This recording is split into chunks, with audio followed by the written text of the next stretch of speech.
अस्सलाम वालेकुम dear students, क्या हाल है। उम्मीद है ठीक होंगे। आज हम करेंगे पास्ट इंडेफिनिट टेंस को एक्टिव से पैसिव कैसे बनाते हैं। तो जैसे कि आपने पीछे देखा कि हमने किया था प्रेजेंट परफेक्ट टेंस। तो प्रेजेंट परफेक्ट टेंस के बाद हमने प्रेजेंट परफेक्ट कंटिन्यूस टेंस जो है वो क्यों नहीं किया, क्योंकि उसके एक्टिव से पैसिव नहीं बनते। ठीक है, एक्टिव से पैसिव किन किन टेंसेस के बनते हैं ये मैं आपको एक डिटेल से अलग से एक वीडियो बना दूंगी ताकि आपको पता चल जाए किन किन के नहीं बनते। तो प्रेजेंट परफेक्ट जो कंटिन्यूस था उसके एक्टिव से पैसिव जो है वो नहीं बनते, लिहाजा आज हमने पास्ट जो टेंस था वो स्टार्ट किया है। पास्ट इंडेफिनिट टेंस को एक्टिव से पैसिव में कैसे बदलना है, तो ये जानने के लिए कि किन किन टेंसेस के नहीं बनते ये वाले एक्टिव से पैसिव, आपको क्या करना होगा, आपको मेरा चैनल सब्सक्राइब करना होगा और बेल आइकन को प्रेस करना होगा ताकि आपको नई वीडियो मिल सके और आप जान सको। ठीक है, जल्दी से सब्सक्राइब कर ले मेरे चैनल और फिर ये हम स्टार्ट करते हैं। तो पास्ट इंडेफिनिट टेंस जो है इसमें जब एक्टिव हम बनाते हैं कोई भी सेंटेंस, तो उसमें हम सबसे पहले जो देखें, इधर मैंने थोड़ा सा एक फार्मूला लिख दिया है कि हम सबसे पहले क्या लिखते हैं, सब्जेक्ट, फिर वर्ब की सेकंड फॉर्म लिखते हैं और फिर लिखते हैं ऑब्जेक्ट। लेकिन जब हम इसको एक्टिव से पैसिव में लेकर जाएंगे फिर हमने क्या करना है, सबसे पहले सब्जेक्ट लिखना है। सब्जेक्ट वो वाला जो हमारा ऑब्जेक्ट से सब्जेक्ट बनेगा, तो सब्जेक्ट लिखेंगे, फिर हेल्पिंग वर्ब लिखेंगे। हेल्पिंग वर्ब कौन से हैं, वाज, वर, वाज और वर। वाज उसके हिसाब से लगेगा सब्जेक्ट, अगर सिंगल होगा तो वाज, अगर प्लस जमा होगा तो फिर हमारे पास यानी ज़्यादा अगर लोग होंगे सब्जेक्ट में तो फिर वर लग जाएगा। वाहद के साथ वाज लगता है, जमा के साथ वर लगता है। फिर वर्ब की थर्ड फॉर्म वो तो हर किसी में आनी है, और वर्ब की थर्ड फॉर्म के बाद बाय आना है, वो भी सब में आना है, और फिर उसके बाद ऑब्जेक्ट आना है, ये भी सब में वही वाला फार्मूला। लेकिन क्या हेल्पिंग वर्ब सिर्फ चेंज होते हैं हर एक टेंस के अंदर, अकॉर्डिंग टू टेंस हम उसके हेल्पिंग वर्ब यूज़ करते हैं। तो आइए स्टार्ट करते हैं। पहला सेंटेंस जो है, she ate an apple. She ate active में क्या था, एक्टिव वॉइस में है शी एट एन एप्पल। एक शी एट वो उसने खाया, एन एप्पल एक सेब, उसने एक सेब खाया। ठीक है, शी एट एन एप्पल। अब इसमें सेकंड फॉर्म यूज़ हुई। हमें सबसे पहले चेंजिंग क्या करनी होती है, ऑब्जेक्ट को, जो हमारे एक्टिव वॉइस का ऑब्जेक्ट हो। ऑब्जेक्ट हमारा है एन एप्पल, ऑब्जेक्ट को हमने सबसे पहले पैसिव वॉइस में सब्जेक्ट बनाना है। एन एप्पल सब्जेक्ट बन गया। अब एन एप्पल के हिसाब से हेल्पिंग वर्ब कौन सा यूज़ होगा, जैसे कि अभी मैंने आपको बताया कि वाज या वर लगाएंगे, तो एन एप्पल, एन एप्पल एक सेब है, तो लिहाजा ये सिंगल है, ये वाहद की सूरत में है, हम वाज लगा देंगे, एन एप्पल वाज। यहाँ तक हो गया। अब हमने क्या करना है, फार्मूला में हमने पढ़ा था सब्जेक्ट प्लस हेल्पिंग वर्ब, यहाँ तक हो गया। हेल्पिंग वर्ब अब लगानी है वर्ब की थर्ड फॉर्म।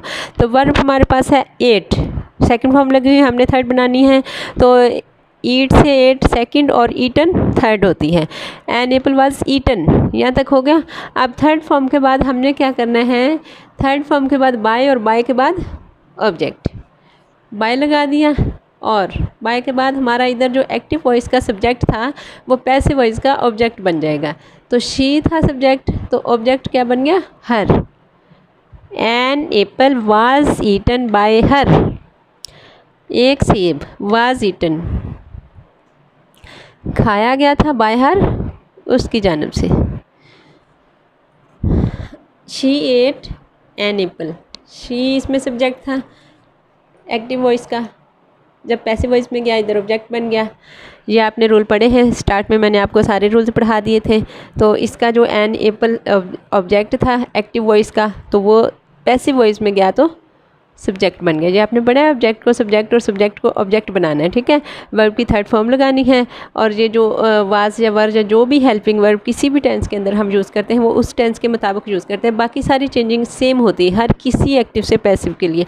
कोई भी टेंस आ जाए उसके एक्टिव से पैसिव बनाने के लिए चेंजिंग सारी सेम होती है। सिर्फ ये वाली चीज़ जो है ना, वाज या वर यानी हेल्पिंग वर्ब जो होंगे वो सिर्फ चेंज होंगे, वो उस टेंस के मुताबिक होंगे जो भी हम टेंस कर रहे होंगे। अब हम कर रहे थे प्रेजेंट इंडेफिनिट टेंस, तो प्रेजेंट इंडेफिनिट टेंस में वाज या वर लगेंगे हेल्पिंग वर्ब। ठीक है ना, जो भी टेंस कर रहे होंगे सिर्फ यही चेंजिंग होती है ना हेल्पिंग वर्ब की ही। बाकी सब्जेक्ट को ऑब्जेक्ट कर देते हैं, वर्ब की थर्ड फॉर्म लगा देते हैं, थर्ड फॉर्म के बाद बाय लगाते हैं, बाय के बाद हम ऑब्जेक्ट लगाते हैं। नेक्स्ट, दे बाउट पेन्स, दे बाउट उन्होंने ख़रीदे, पेन्स उन्होंने पेन ख़रीदे। अब इसमें पेन्स जो था, पेन्स यानी कि जमा था ना, दे अबाउट पेन्स, हमने पेन्स को पैसिव वॉइस में सब्जेक्ट के तौर पर लिखना है। पेन्स शुरू में आ गया, अब पेन्स जमा था, पेन्स के साथ हम क्या लगाएंगे, वाज वर में से वर लगा देंगे, पेन्स वर। अब बोट, बोट की थर्ड फॉर्म भी बोट ही होती है, buy bought bought. They pens were bought, अब बोट के फ़ौरन बाद हमने क्या लगाना है, बाय। तो दे जो था हमारा सब्जेक्ट पैसिव वॉइस में गया, ऑब्जेक्ट बना, तो दे की ऑब्जेक्टिव हालत देम होती है। Pens were bought by them, okay, pens were bought by them. Next, अब मैं इधर मैंने नेगेटिव लिखा हुआ है sentence, they did not see a lion. अब इसमें कैसे चेंजिंग आनी है इसका भी मैं आपको बताती हूँ, बाकी सारा सेम है। अब हमारे पास डिड नॉट लगा है, तो हमने क्या करना है, डिड की जगह पे वाज या वर लगा देना है, ठीक है, बाकी सारा सेम आ जाएगा।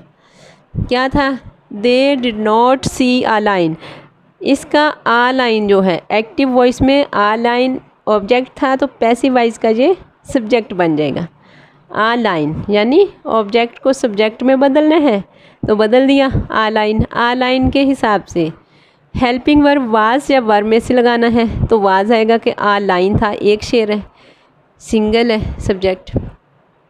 आ लाइन वाज, नॉट उधर ही रह गया, अपनी जगह पर ही रहेगा, इधर इसको कहीं नहीं लेके जाएंगे, नॉट इधर ही रहेगा। सिर्फ आपने डिड को चेंज करना है वाज या वर से, वो भी सब्जेक्ट को देखते हुए। आ लाइन वाज नॉट, अब सी इसमें फर्स्ट फॉर्म है, हमने इसकी थर्ड फॉर्म लगानी है। जैसे कि आपको पता है कि जब पास्ट इंडेफिनेट के नेगेटिव या इंटरोगेटिव सेंटेंसेस हो तो उनमें वर्ब की फर्स्ट फॉर्म लगती है। जब सिंपल सेंटेंस हो यानी मस्बत हो, इसमें ना तो नेगेटिव हो ना इंटरोगेटिव हो, सिंपल हो, तो उसमें वर्ब की सेकंड फॉर्म यूज़ होती है। अब हमने सी से थर्ड फॉर्म बनानी है, तो क्या बनेगी, seen. A lion was not seen, तो थर्ड फॉर्म के फ़ौरन बाद बाय लगाना है, बाय के फ़ौरन बाद ऑब्जेक्ट लगाना है। ऑब्जेक्ट हमारा कौन सा बनेगा, एक्टिव पैसिव में से देखें, एक्टिव वॉइस में से देखें, दे। दे इसका सब्जेक्ट था ना, तो पैसिव वॉइस का ये ऑब्जेक्ट बन जाएगा, दे से देम बन गया। A lion was not seen by them, ठीक है। A lion एक शेर, was not नहीं देखा गया, by them उनकी जानिब से। A lion was not seen by them, ठीक है। Next, the peon did not ring the bell, the peon अब है, अब फिर did not का लिखा है ना, did not का यानी नेगेटिव में लिखा है, the peon did not ring the bell। इसमें ये देखें हमारा जो the bell है, the bell ऑब्जेक्ट है, तो पैसिव वॉइस का ये सब्जेक्ट बनेगा, the bell स्टार्ट में आ गया। द बेल के हिसाब से वाज या वर में से क्या लगाएंगे, सिंगल है द बेल तो वाज लगा देंगे। द बेल वाज, ये नोट अपनी जगह पर ही रहेगा, द बेल वाज नोट यहाँ तक हो गया। अब हमारे पास इसमें फॉर्म कौन सी है, वर्ब की जो फॉर्म है रिंग है ना, तो रिंग को हम थर्ड फॉर्म में बदलेंगे, रंग बन जाएगा, द बेल वाज नॉट रंग। अब थर्ड फॉर्म के फ़ौरन बाद बाय लगाना है, तो बाय के फ़ौरन बाद हमने ऑब्जेक्ट लगाना है। तो ऑब्जेक्ट कहाँ से लेके आएंगे, जो एक्टिव वॉइस का सब्जेक्ट था, एक्टिव वॉइस का सब्जेक्ट द पियन था ना, तो ये पैसिव वॉइस का ऑब्जेक्ट होते हैं, द पियन।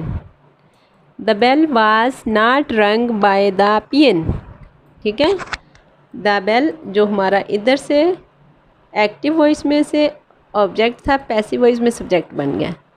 डीड का वाज आ गया, नोट का नोट आ गया, और रिंग का रंग आ गया, थर्ड फॉर्म। थर्ड फॉर्म के फ़ौरन बाद बाय आ गया, बाय के बाद ऑब्जेक्ट आना है, ऑब्जेक्ट इधर से लेके आना है, जो सब्जेक्ट था वो ऑब्जेक्ट बन जाएगा द पियन, तो द पियन ही रह जाएगा, ठीक है। The bell was not rung by the peon. Next हमने डिड आई स्टडी इंग्लिश। अब मैंने लिखा है डिड आई स्टडी इंग्लिश, तो डिड जब हो तो जो इंटेरोगेटिव होते हैं, इंटेरोगेटिव हो तो उसका मेथड जो है वो क्या है, वैसे ही सेम, बस आप सिंपल बनाएं। अगर इस तरह से ना भी पता चला, सिंपल हमने कैसे बनाना था, इंग्लिश के बाद वाज लगाना था, इंग्लिश वाज स्टडीड, तो स्टडीड थर्ड फॉर्म के बाद बाय लगाना था, बाय के बाद आई लगाना था, आई का क्या बनना था, मी बनना था। ठीक है, तो हमने लगाना था इंग्लिश वाज स्टडीड बाय मी। अब हमारे पास डिड है, तो डिड जब स्टार्ट में आ गया तो वाज भी स्टार्ट में आ जाएगा। ठीक है ना, डिड को वाज से बदल दिया, यानी इंग्लिश था, इंग्लिश हमारे पास जो सब्जेक्ट बना है वो सिंगल है, तो सिंगल के साथ वाज लगाते हैं, तो वाज इंग्लिश। अब थर्ड फॉर्म लगाएंगे स्टडी की, स्टडीड बन जाएगा इंग्लिश वाज इंग्लिश स्टडीड। अब स्टडीड के बाद बाय, और बाय के बाद ऑब्जेक्ट, ऑब्जेक्ट में आई जो था उसका मी बन गया, वाज इंग्लिश स्टडीड बाय मी। देखना ना, अगर ये डिड ना भी हो तो हम कहते हैं आई डिड नॉट, या आपने शुरू में पढ़ा था डिड नॉट, या ना भी डिड हो तो हम अगर इसका सिंपल बनाना चाहते हैं तो इंग्लिश स्टार्ट में आ जाना था, वाज इधर आना था ना, इंग्लिश वाज स्टडीड बाय मी। अब हमने वाज को क्या करना है, स्टार्ट में ले आना है, बस ये फ़र्क है, यानी डिड स्टार्ट में है, इंटरोगेटिव है, तो वाज भी स्टार्ट में आ गए हैं। ठीक है, next, did you like him, did you like him. अब फिर डिड है, इंटरोगेटिव है, अब हम क्या करेंगे, डिड का वाज कैसे आएगा, अगर ऐसे ही नहीं पता चलता, हमें तो ऐसे वैसे पता भी नहीं चलेगा कि वाज आएगा या वर आएगा, हम इधर से देखेंगे, हिम है, हिम इधर आके ही बन जाएगा ना, ही लगा लो पहले। अभी इसको रहने दो, ये नहीं है हमारे पास वाज, यानी कि अभी ये नहीं है हमारे पास, तो हमने हिम का ही लगाया, और ही के साथ हमने वाज ही लगाना था ना इधर, ही वाज लाइक्ड, तो वाज जो था इधर नहीं इधर आ जाएगा, वाज ही लाइक्ड, लाइक से लाइक्ड, और बाय लगाया, बाय के बाद हमने यू की ऑब्जेक्टिव हालत लगाई, you, was he liked by you, was he, was समझ आ गया ना कैसे आया इधर, जैसे मैंने आपको बताया कि आप सिंपल बना लें, ही वाज, हम इधर लिखते हैं ना, he was liked by you, तो हमने वाज इधर से उठा के इधर रख देना है। ठीक है, अगर इधर जमा में होता कोई तो हमने दे, यानी कि दे जमा होता है, दे वर आना था, तो वर इधर शुरू में कर देना था।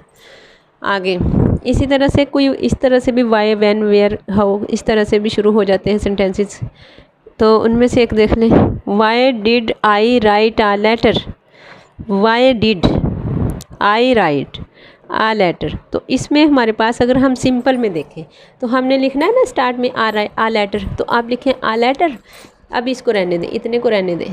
ठीक है, आ लेटर के बाद हमने लिखना है वाज, तो a letter was written by me, ऐसे तो करना था ना, तो वाज जो था ना वो इधर आ गया। ठीक है, डिड के नीचे वाज, यानी कि डिड की जगह पे वाज, क्योंकि डबल इंटरोगेटिव है ना, तो was a letter written by me. अच्छा, यहाँ तक तो मेरे ख्याल से आपको समझ है ही, लेकिन वाई कैसे आया इधर, वाई स्टार्ट में था, स्टार्ट में ही आ जाना, इसको कुछ नहीं चेंज करना, वाई का वाई आ गया, डिड की जगह पे वाज आ गया, और वाज आना कैसे है हमें इससे पता चलना है, हमारे पास सिंगल है या प्लूरल है, सिंगुलर या प्लूरल के हिसाब से आता है ना। आ लेटर वाहद की सूरत में था, तो आ लेटर के साथ वाज आना है, वाज आ गया स्टार्ट में, अगर इधर जमा की सूरत में कोई होता तो हम इधर वर लगा देते हैं, बस इसका ये फ़र्क होता है। ठीक है, डिड की जगह पे आना तो वाज या वर ही है ना, लेकिन वो हमारे सब्जेक्ट के हिसाब से, आ लेटर हमारा सब्जेक्ट बन गया था तो हमने वाज लिख दिया, वाज आ लेटर। अब राइट जो था, राइट की थर्ड फॉर्म रिटन होती है, वाज आ लेटर रिटन आ गया, रिटन के बाद बाय, और बाय के बाद जो आई था उसको किससे बदलना है, मी से, why was a letter written by me.